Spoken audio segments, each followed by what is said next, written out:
Hello everybody, welcome back to All Things Jazzy. In this video, I am showing you how I made these gourmet caramel apples that you can make from your own kitchen. So starting off, I do have some almond bark. I have some caramel bits by Kraft, and I am using these little balls to melt.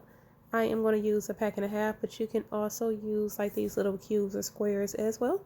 And I also am using some Granny Smith green apples. I like to get these from Save-A-Lot because they're little and the apples are not super duper big. And I also have this coffee creamer from Coffee Mate. It's the Sweet Irish Cream. You can also get any other kind of coffee creamer that you want. The caramel flavor is really good. And those were some toppings. Alright, so adding some vinegar to my boiling water.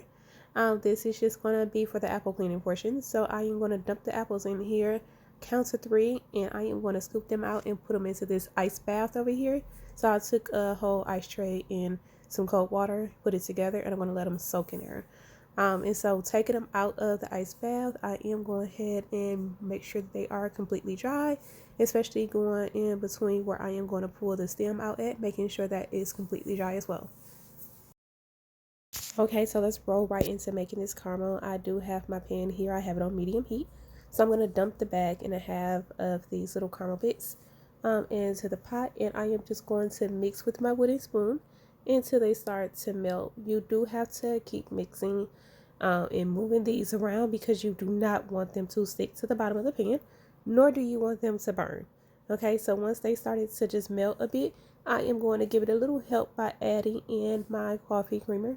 I did add in 1/4 of a cup, and I'm just going to melt,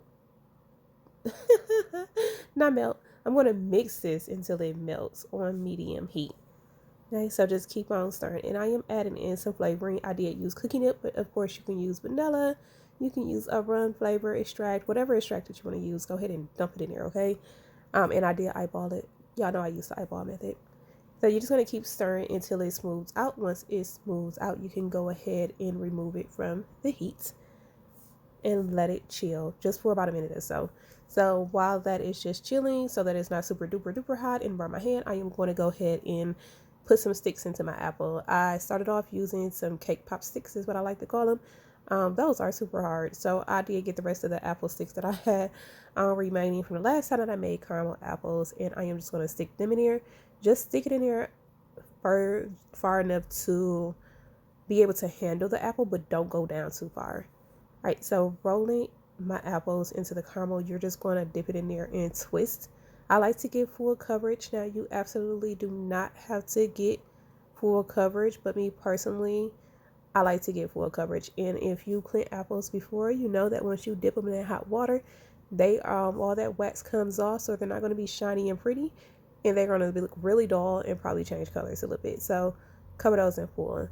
But if you don't want to do the removal of the wax method, you can just like scrub it with the vegetable or fruit cleaner, and spray it with the vegetable or fruit cleaner as well. You can make your own with vinegar and water and put it in a spray bottle and just spray it down and then scrub your fruits. And that it'll still be a little shiny, but if you're dipping halfway, I would just recommend cleaning that method. So I am adding some nuts. I had bought a pack of nuts, and why? When I had so many nuts at home that I could have just chopped up. But so I'm adding some nuts to some of them. I have a list. My kids gave me a list. They made sure that I knew what kind of apples that they wanted. So one of them is going to go into these Reese's Bits. You have to like kind of push those down to make sure that they don't fall off. So they need a little bit more pressure than the nuts will need. Okay, so I have some white chocolate here. Using the white chocolate, I am just going to, it's actually almond bark, but don't come for me because we gonna call it chocolate today. But anyway, because it still tastes good. So I'm just using it just to drizzle some on there, and then I'm just gonna go ahead and sit it down. And I'm also going to add some chocolate almond bark as well.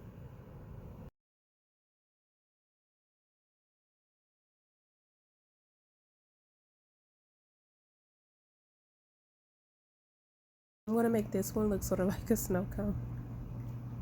Why did I say snow cone? I meant an ice cream cone. So I'm going to add some chocolate on top, and then I'm going to put some more nuts on top of the chocolate to make it look like one of those ice cream cones that you get from the store in the pack. Yeah, so only one child is going to get this though, because I'm only making one. Okay, so it is only right that we use the chocolate almond bark, or the chocolate flavored almond bark, to put on top of the Reese, right? Duh. Yes, of course. So just like the white chocolate flavored almond bark, we're going to go ahead and drizzle that all around as well.